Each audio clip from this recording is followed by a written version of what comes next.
गयाजी में महिला होमगार्ड के साथ बलात्कार के बाद राजनीति गरमाई।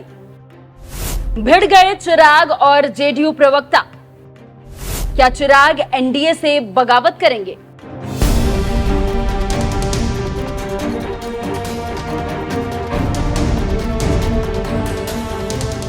नमस्कार, मैं हूं खुशबू राय। चुनावी बिगुल बज चुका है, पर बिहार में लोकतंत्र की गूंज से पहले अपराध की चीखें सुनाई दे रही है। कहीं व्यवसायी की हत्या, कहीं गोलियों की तड़तड़ाहट और अब गया से आई वो खबर जिसने पूरे राज्य को झकझोर कर रख दिया। ट्रेनिंग के दौरान बेहोश हुई एक महिला होमगार्ड और फिर एम्बुलेंस के अंदर ही उसके साथ हुआ बलात्कार। जी हां, आपने बिल्कुल सही सुना। पुलिस की मौजूदगी में सिस्टम की नाक के नीचे कानून की धज्जियां उड़ाई गई। और अब सवाल है कि क्या बिहार में अब भी लोग सुरक्षित है? ये घटना है गया जिले की। एक महिला होमगार्ड जो पुलिस की ट्रेनिंग में हिस्सा ले रही थी, अचानक बेहोश हो गई। साथ ही महिला कर्मियों ने मदद के लिए एम्बुलेंस बुलाया, लेकिन मदद की जगह जो हुआ वो सुनकर रूह कांप जाएगी। आरोप है कि एम्बुलेंस में तैनात स्टाफ ने इस बेहोश महिला के साथ बलात्कार किया। अस्पताल पहुंचने के बाद जब मेडिकल जांच हुई तब जाकर इसका खुलासा हो पाया। परिवार, साथी, होमगार्ड, पुलिस के अफसर सब सकते में रह गए, लेकिन सबसे ज्यादा सन्नाटा सरकार में है। अब जरा गौर कीजिए, पिछले 2 सप्ताह में ही बिहार के अलग अलग जिलों में किस तरह की घटनाएं सामने आई हैं। पटना, दिन दहाड़े एक व्यवसायी की गोली मारकर हत्या। सासाराम, व्यापारी का अपहरण, फिरौती की मांग। सिवान, दिन दहाड़े बैंक डकैती। दरभंगा, कॉलेज छात्रा से गैंगरेप। गया, महिला होमगार्ड से एम्बुलेंस में बलात्कार।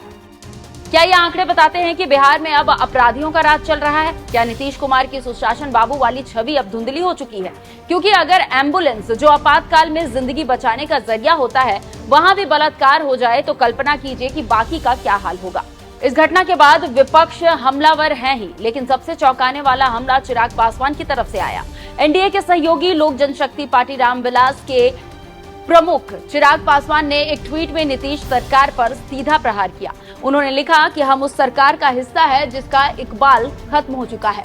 बिहार में अपराध, अपहरण, बलात्कार और हत्याओं की श्रृंखला थमने का नाम नहीं ले रही। ये गठबंधन अब अपने नैतिक आधार पर खड़ा नहीं है। चिराग ने साफ कर दिया कि ये सरकार अब विफलता की प्रतीक बन चुकी है और साथ ही इशारा कर दिया कि एनडीए का मौजूदा ढांचा अब दरक हो चुका है। मतलब साफ है कि लोकसभा में साथ लड़ने वाले साथी अब विधानसभा चुनाव से पहले ही अलग अलग रास्ते खोजने लगे हैं।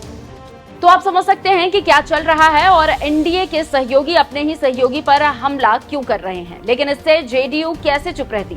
पार्टी प्रवक्ता राजीव रंजन ने बिना नाम लिए जवाब दिया है। उन्होंने कहा कि कुछ नेता बयान देने से पहले अपने गिरेबान में झांके। उनके शरीर कहीं और है और आत्मा कहीं और। ये सिर्फ बयानबाजी नहीं, ये एनडीए के भीतर जंग का ऐलान है। इससे समझा जा सकता है कि किस कदर दूरी बढ़ी है और क्यों। और एक तरफ चिराग पासवान का सीधा हमला तो दूसरी तरफ जेडीयू का कटाक्ष। यानी नीतीश कुमार अब अपने ही साथियों के निशाने पर आ चुके हैं। इस पूरे विवाद में एक और चेहरा सामने आया, पूर्व मुख्यमंत्री जीतन राम मांझी का। मांझी ने नीतीश कुमार का समर्थन करते हुए कहा कि सरकार अपराध रोकने के लिए हर संभव प्रयास कर रही है, लेकिन क्या जनता इस बयान पर भरोसा कर पा रही है? अगर एम्बुलेंस में बलात्कार होने लगे तो फिर सुरक्षित कौन है? चिराग सही बोल रहे हैं। अब नीतीश जी की पकड़ ढीली हो चुकी है। याद कीजिए, ये वही बिहार है जहां लालू राज को जंगल राज कहा जाता था। अब क्या कहें, सवाल अब सिर्फ कानून व्यवस्था का नहीं, सवाल अब राजनीति का है। और बड़ा सवाल ये है कि क्या चिराग पासवान अब एनडीए से बाहर निकलने की भूमिका बना रहे हैं? क्या बिहार विधानसभा चुनाव में लोजपा रामविलास एनडीए के खिलाफ जा सकती है? क्योंकि चिराग पासवान ने जिस तरह से सरकार के नैतिक आधार पर सवाल उठाए, उससे तो ये साफ होता है कि अब एनडीए नाम का गठबंधन सिर्फ कागजों पर ही बचा हुआ है। बिहार में विधानसभा चुनाव से पहले एनडीए भीतर दरकने लगा है। जेडीयू और लोजपा की खटास अब सभी के सामने आ चुकी है और इसका सीधा फायदा तेजस्वी यादव को हो सकता है। देखना होगा कि इतने अपराध के बाद नीतीश के प्रशासन चेतता है या फिर नहीं। देखना दिलचस्प होगा।